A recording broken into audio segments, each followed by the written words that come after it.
little fun. I used to jump up there and pull him. And then we would go pull it down on the head.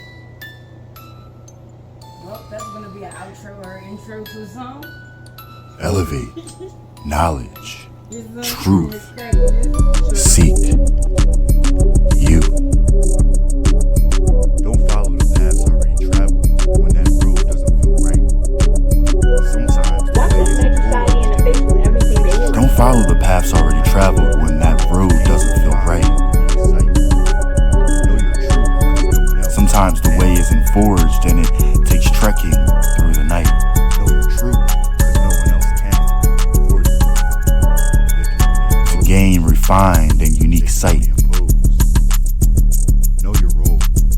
Know your truth, because no one else can for you. They can only impose. Know your role in this now, in this no. That you have power, you have right, hell, you have sight. Use it. We are here, we are free. Freedom. What does it mean to you? Greetings and good vibes, y'all. Welcome back to the Leon Block. I'm your guy, Jontel. General George Granger arrived in Galveston, Texas, and delivered the news that effectively, immediately, the enslaved people of Texas were apparently so-called free. What they call freedom was finally coming to the approximately 200,000 African Americans that were held in bondage in Texas, but it came belatedly, obviously. This is General Order 3 also stated, quote, the freedmen are advised to remain quietly at their present homes and work for wages. The fact that African American Texans were now free did not mean an automatic change in their circumstances, and the terms of their freedom actually encouraged dependence on the people that had exploited their labor for years. This clause reveals one of the central ironies and lessons of Juneteenth. Freedom is not the same as liberty. The work of full-scale liberation is a continuing and uncertain process that requires radical acts of faith, but also real and widespread structural change. In our current movement, we see so many signs that the structure has not changed, aside from the obvious and well-publicized cases of Black murder at the hands of law enforcement and the judicial system. Coordinated attacks have been made against important civil rights legislation and the ability of citizens' votes to be counted. In so many ways, we are being encouraged to remain silent and collect wages while the real work of liberation remains to be done. But Juneteenth reminds us that until all of us are free, none of us are free. It is a day that should compel each and every human being to imagine and work towards a world where true liberty, not just state-sanctioned emancipation, is a reality for all.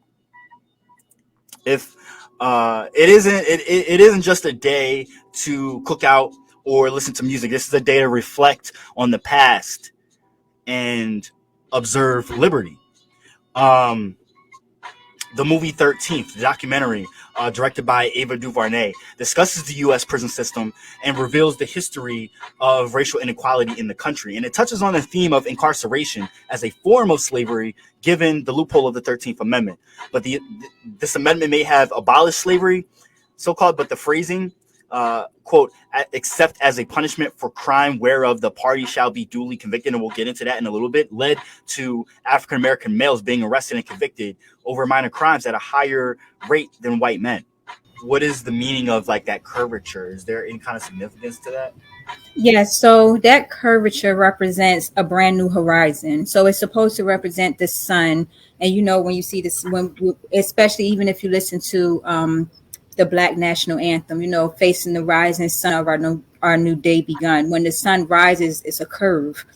So that's what the curve represents.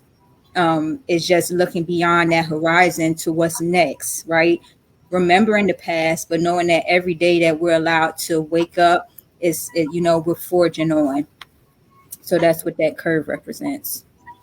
And while we're at it, the colors, what are they? So just about this flag in general, right? So this flag wasn't designed until 1997, right? So it's a fairly new flag, 25 years, almost hitting its 26th birthday. Um, it was created in June 1997 by an activist by the name of Boston Ben. His real name is Ben Haif.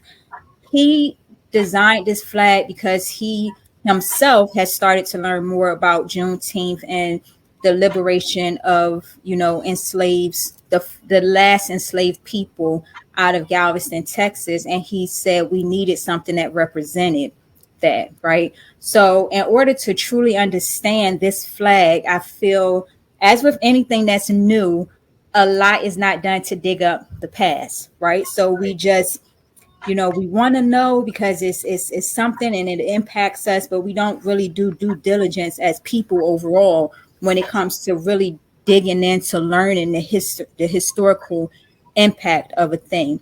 So for me, I learned about Juneteenth when I was in first grade because my teacher, Mrs. Smith, gave us a project to look up our birth date and tell her something significant about our birthday. So since I was in first grade, which was a very long time ago, I've known what Juneteenth was. And I took it as a mark of honor and great privilege to know that I was born on this day. And the day that I was born also happened to be Father's Day. So this Sunday is a complete replication of my exact birth, right? And it means a lot to me because it helped me develop this sense of courageousness about who I am. So anytime someone would ask me, oh, when's your birthday? My way of spreading with Juneteenth has always been to just tell people Juneteenth. I'll never give people the day. So somebody say, oh, well, what's that? Look it up. Right. So that's how I have been sharing what Juneteenth is since I was a child. And for me, it goes a little further than just June 19th, 1865. I feel like to really understand Juneteenth and why, because we've talked and I'm very adamant about this red, white, and blue, right? I despise with a passion black, red, and green being utilized on Juneteenth because yes, we have, the Emancipation Proclamation, which did not free slaves. So I really need for people to stop giving Lincoln so much credit for that. You don't get nothing. I've seen people call him the great emancipator. I'm like, what? Yes, he did nothing, right? It was basically used as a bait for people to switch over to the Union. But I know it was a couple of months before he actually even said anything about it actually going into effect, because he was using it as if you don't join the Union, then I'm going to emancipate your slaves, right? And there is a comment that if he could have ended that Civil War without freeing a single slave, he would have done that. So we as a people have to be very careful about casually inviting people to the proverbial cookout, right? There are selected states that are actually exempt from everything that's listed in the Emancipation Proclamation because they decided to join the Union. So they were able to keep their slaves that they had enslaved, right? So I won't go on a tangent of that, but we have to educate ourselves.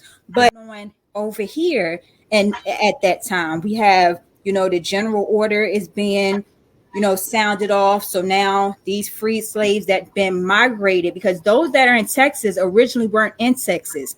People were migrating their slaves to Texas to escape the Civil War.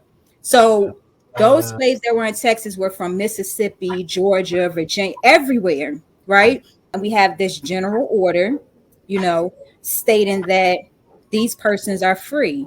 Now, my thing is, if you really, really look at it, if the Emancipation Proclamation actually freed slaves, why did you need the 13th Amendment and a general order to further come along and say that they were free, right?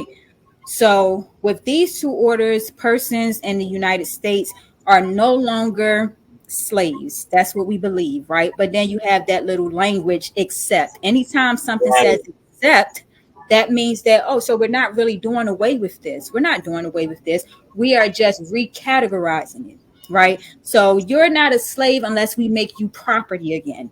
And how do we make you property again? By creating, punishments for things that are minute, such as not crossing the street in the crosswalk. Yes. So that we lock you up for things such as walking through the cotton field at 9 o'clock at night instead of 7 o'clock at night, so that we, think whatever it is that we. Hold on real quick, because I was about to give you that outline because I knew you were going to go into it. So like, this is basically what TASLIYM is saying, is that we're going to basically walk you through from Juneteenth how this never ended, right? Yes. Because with the Civil War and with the abolition of slavery, quote unquote abolition, there was what was called the Reconstruction. And when I think of Reconstruction, I think of reconstruction of slavery. I think of how they found ways. So what you're now referring to is like the black codes. Yes. And we go from, and I'm gonna let you keep going, but we go from black codes to convict leasing to debt peonage to Jim Crow, and then to the war on drugs. So you were describing like some of the black codes that they used to lawfully be able to justify how they could lock up black people, to have them do the same very things that they were already doing. And like I pointed out before, a lot of when the general came through and he made that proclamation, he also stated that they were ordered to still stay on their farms and work. So what freedom is there? None at all. None at all. Not only did they not have freedom, they didn't have liberty either, because like I said, liberty requires space and no oppression within that space. So it really was just words on paper, right? And so you still have chain gangs. You still have chain gangs today. But I go back to the colors because you asked me about the colors of the flag. And like I said, all of that relates to the colors of the flag right now. So if you look at Liberia's flag is red, white, and blue stripes with one star, right? So at this time, everyone in Liberia is aware of the fact that we're here as a product of being removed from America. Now, just imagine that this group right now is the descendants of two displaced populations, a population that's removed from Africa and placed in the United States, and then removed from the United States and placed back in Africa, but not where they were taken from, right? So you have this awareness, of we are Americans, right? If you look at the flags in Africa, I believe Liberia is maybe one of two flags that are red, white, and blue, right? And it matters. It all matters. It might not matter to people that are just, I'm black, red, and green in it. But for the most part, most people do not agree with the movement behind the black, red, and green flag. They have, once again, there's no historical.